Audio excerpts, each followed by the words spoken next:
تھوڑا سا تعارف حضرت خضر علیہ السلام کا سن لیں آپ.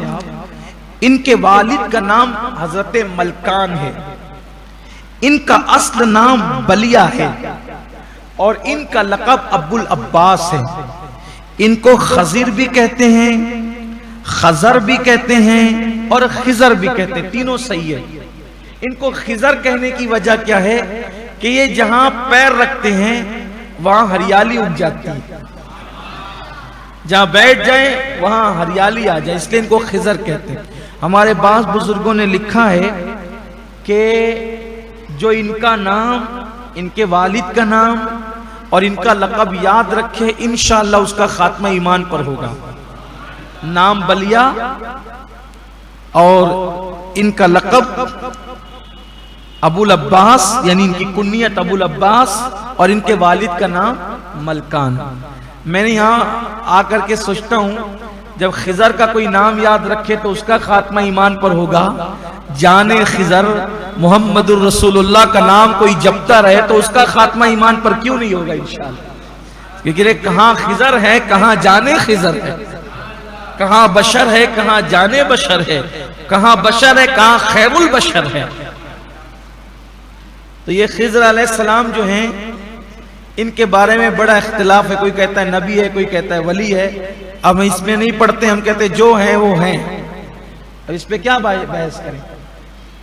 تو عوام پہ کیا بحث کا دروازہ کھولنا. دیکھو ابھی جو ہم نے سورہ کہف میں جو جناب اصحاب کہف کا واقعہ پڑھا نا، اس میں اللہ یہی کہتا ہے. یہ کچھ لوگ کہتے ہیں وہ 3 ہے چوتھا کتا ہے، کچھ لوگ کہتے ہیں 4 ہے 5واں کتا ہے، کچھ لوگ کہتے ہیں وہ 6 ہے 7واں کتا ہے، کوئی کہتے ہیں وہ 7 ہے 8واں کتا ہے. لوگ اس طرح بحث کرتے ہیں. اللہ کہتا ہے بحث کو چھوڑو، اس میں سے عبرت لے لو.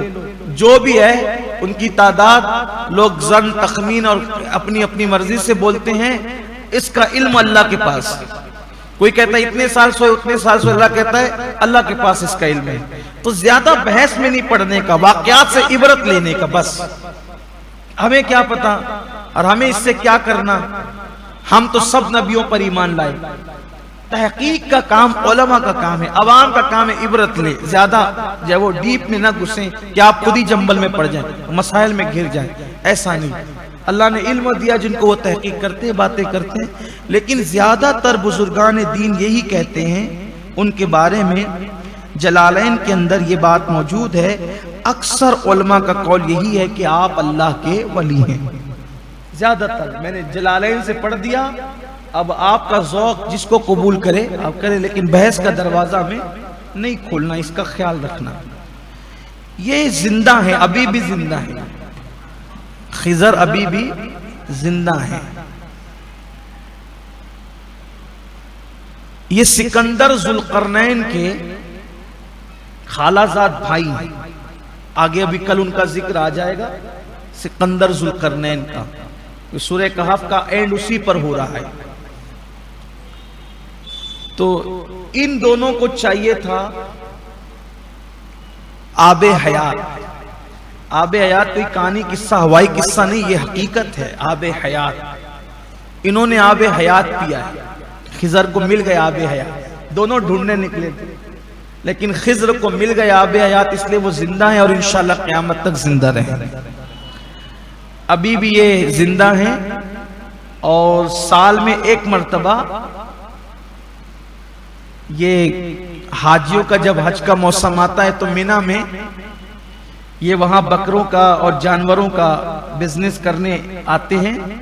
اور ان حاجیوں سے یہ سال بھر کا اتنا کما لیتے ہیں کہ سال بھر ان کے لیے وہ کافی ہو جاتا ہے. خضر علیہ السلام بڑے خوبصورت ہیں اور عمر زیادہ ہے نا، تو پھر اس کا اثر بھی ہے.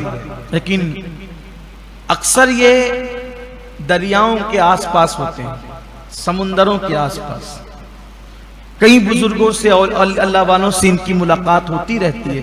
ابھی بھی یہ ملتے ہیں، لوگوں کو ملاقات کرتے ہیں. میرا ایک دوست تھا، حج کو جا رہا تھا. اس نے مجھ سے کہا آپ دعا کر دے کہ میری ملاقات خضر سے ہو جائے. میں نے کہا چھوٹی مت کروانا، اتنی چھوٹی دعا نہیں کروا. اگر ملنا ہی ہے تو پھر جانے خضر سے ملنا. یہ دعا کر حضور سے ملاقات ہو جائے، یہ دعا کر. بھئی اپنی حیثیت دیکھتے ہیں تو مانگنے کی کو ڈر لگتا ہے، ان کا کرم دیکھتے ہیں تو پھر بہت مانگنے کو جی چاہتا ہے۔ میں نے کہا خضر علیہ السلام سے کیوں ملنا چاہتا ہے؟ جانے جہاں سے خضر کو ملا ہے وہاں جا، یہ بات کیا کرو۔ ایک عامل صاحب کہنے لگے کہ اگر سلیمان علیہ السلام کا نام لو تو جن بھاگ جاتے، میں نے کہا ان کی جوتیاں میرے سروں پر، لیکن جب جانے سلیمان کا دامن ہاتھوں میں ہے تو پھر سلیمان علیہ السلام کا نام کیوں؟ ہم ان پر ایمان بھی لائے ہیں، ان کا احترام بھی کرتے ہیں، ان کا اکرام بھی کرتے ہیں، لیکن جب جانے سلیمان ہمارے پاس ہے تو پھر بات اتنی بڑی ہونی چاہیے۔ میں آپ کو صرف یہی کہنا چاہتا ہوں، سب بزرگوں کی، نبیوں کی، ولیوں کی، سب کی اہمیت سرآنکھوں پر، لیکن کسی کا احسان کیوں اٹھائیں، کسی کو حالات کیوں بتائیں؟ تم ہی سے مانگیں گے، تم ہی دو گے، تمہارے در سے ہی لو لگیں گے۔ مزاج بڑا رکھو، بڑے آقا کے غلام ہو، مزاج بڑا رکھو، بڑی بارگاہ سے وابستہ رہو۔ معاذ اللہ اس کا یہ مطلب نہیں کہ دوسروں کا بائیکاٹ کی بات کروں، ہمارا تو ایمان ہے نا، آمنت باللہ و ملائکتہ و کتبہ و رسولہ، ہم لوگ فرق نہیں کرتے نا۔ اور ایک مقام پر قرآن کہتا ہے لا نفرق بین احد من رسولہ، ہم ایمان لانے میں نبیوں میں فرق نہیں کرتے، اس کا مفہوم مخالف مراد نہ لے۔ میں صرف یہ چاہتا ہوں کہ بھٹکے ہوئے آہوں پھر سوئے حرم آ جائے، حضور کے قدموں میں سب جمع ہو جائے، جہاں سب کی نسبتیں فنا ہیں اس نبی تک پہنچنے کی کوشش کرو، اس لیے کہ وہاں پہنچ گئے تو خدا تک پہنچ گئے۔ بخدا خدا کا یہی ہے در، نہیں اور کوئی مفر مقر، جو وہاں سے ہو یہیں آ کے ہو، جو یہاں نہیں تو وہاں نہیں۔ تو یہ ابھی بھی ملتے ہیں، عام طور پہ سمندر دریا کنارے ملتے ہیں۔ مخدوم ماہیمی کو انہوں نے پڑھایا ہے، اب وہ بڑا لمبا قصہ ہے، اس طرف نہیں جاتا، میں نے بیان کیا ہے تقریر میں، آپ ادھر دیکھ سکتے ہیں۔ مخدوم ماہیمی کو پڑھایا، بہت سے بزرگوں کو پڑھا، اور ہمارے مرشدوں میں ہوتے ہیں سیدنا مخدوم اشرف جہانگیر سمنانی رضی اللہ تعالی، ان کو بھی انہوں نے پڑھایا ہے اور کچھ وظائف عطا کی، بچپنے میں ملاقات کی، کئی بار ملاقات کی۔